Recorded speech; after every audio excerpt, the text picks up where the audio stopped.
یہ بات سنی، عرض کی یا رسول اللہ پھر تو میں نے تجارت کم کی ہے، اس سے بڑھ کر تجارت کرتا تاکہ عبادت کے ذخیرے اکٹھے کرتا اور اللہ کو اتنا راضی کر دیتا۔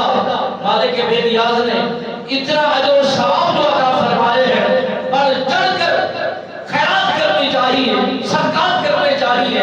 میرے آقا مولا صلی اللہ علیہ وسلم سرکار مسجد نبوی کے اندر جلوہ گر ہے، آپ تشریف فرما ہے۔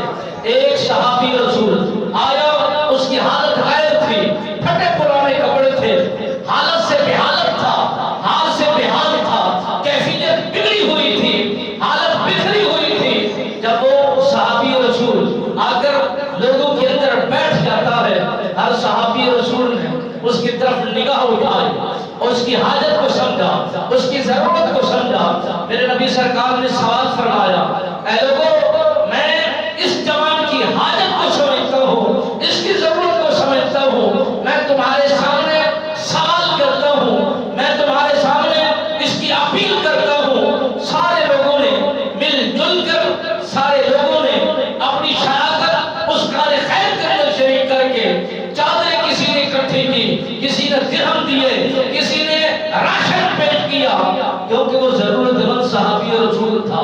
انہی کے درمیان بیٹھنے والا وہ غلامی رسول